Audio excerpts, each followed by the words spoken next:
Folks, it's election season.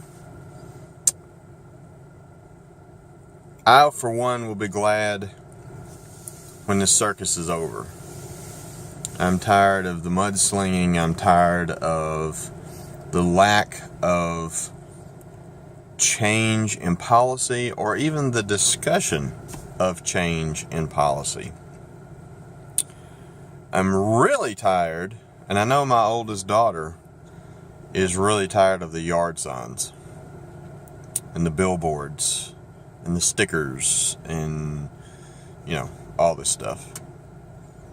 I'll be glad when it's over. But I have a question. They call it down ballot voting.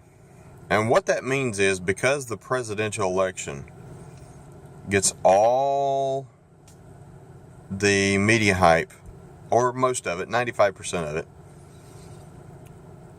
down ballot voting means the local officials, the state representatives, the congressmen, the senators, things of that nature. And every time I hear somebody talk about their senator, or every time I see Nancy Pelosi, every time I see Paul Ryan, every time I see, these people that have been in Congress for decades, Darrell Issa from California, it brings to mind the fact that we still do not have term limits for the people making law in this country. And it's absolutely mystifying to me why we don't. It blows my mind.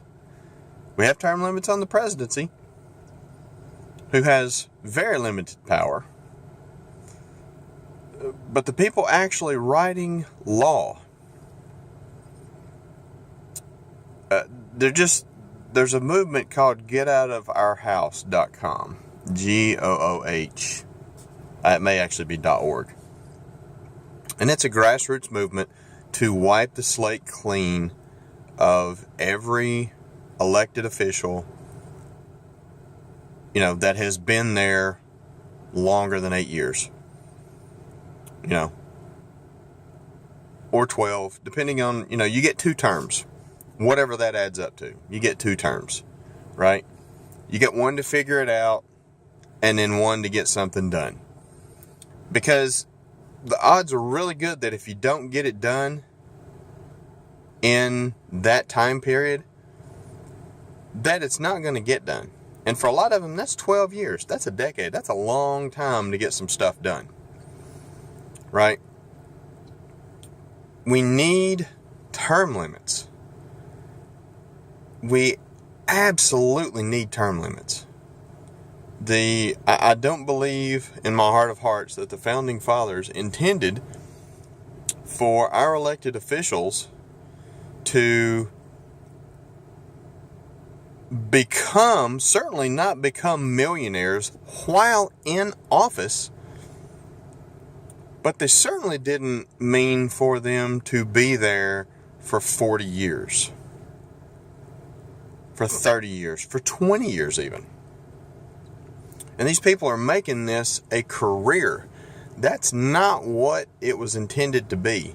You go do your 2 terms and you leave. Bill Frist from my great state of Tennessee, who was a doctor, left a lucrative career. He did his 2 terms and he left, just like he pledged he would, which I believe is why he got elected in the first place. Good man. Don't agree with all of his policies, but a good man. I like him just for no other reason than the fact that he held to his word. On his first election, he said, I'm going to run a second term, and when that term is done, I'm going to go back into practice. And now he does charity work, I believe, overseas. So I would highly encourage you to look at how long your particular representative,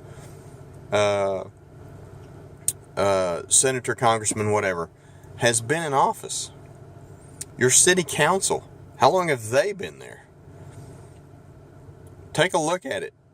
And, I believe that the country would be way better off if we just start all over.